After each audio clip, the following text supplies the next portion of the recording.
हे guys, welcome back to my channel Rupali Dubey official. और आप सब कैसे हैं? आज लोग सब ठीक होंगे, स्वस्थ होंगे, मस्त होंगे। सो फ्रेंड, तो मैं आज फिर से मिली हूँ आप लोगों से एक नए गाने के साथ। ये जो गाना है ये उठान का गीत है, बहुत ही प्यारा, बहुत ही अच्छा गीत है। तो प्लीज़ आप लोग सुनिए और बताइए कि कैसा लगा आप लोगों को। तो ठीक है, सुन के बताइएगा ज़रूर आप लोग।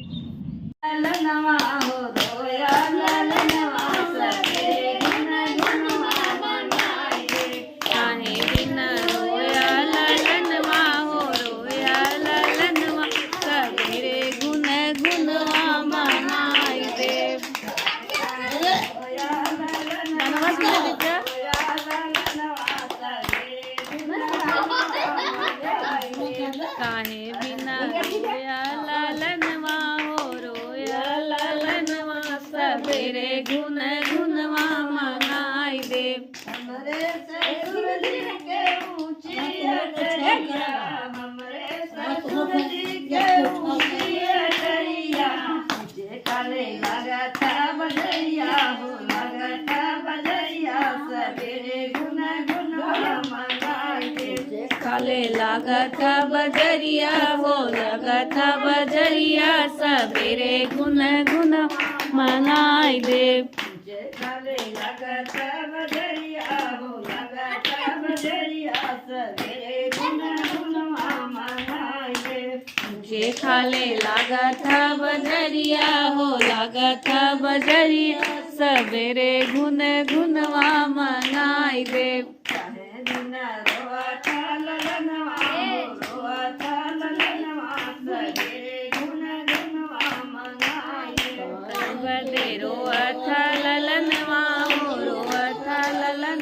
सबेरे गुन गुनवा मनाई दे। हमरे जेठ जी के ऊंची अटरिया, हमरे जेठ जी के ऊंची अटरिया, जे काले लगता बजरिया हो, लगता बजरिया सबेरे गुन गुनवा मनाई दे।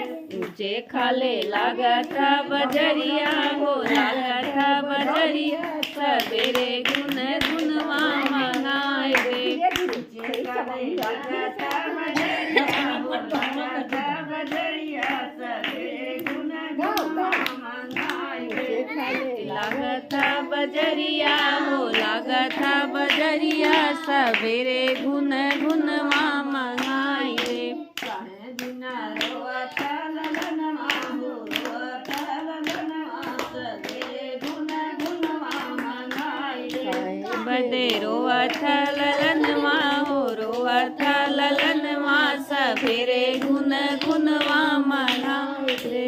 हमरे देवर जी के ऊंची अटरिया, हमरे देवर जी के ऊंची अटरिया, जे काले लगता बजरिया हो, लगता बजरिया सबेरे गुन गुनवा मनाई दे। जे खाले लगता बजरिया हो, लगता बजरिया सबेरे गुन गुनवा मनाई दे। जे काले लगता बजरिया हो, लगता बजरिया सबेरे गुन गुनवा मनाई दे। जे खाले लगता बजरिया हो, लगता बजरिया सबेरे गुन गुनवा मनाई दे। काहे बिना रोता ललनवा हो, रोता ललनवा सबेरे गुन गुनवा मनाई दे।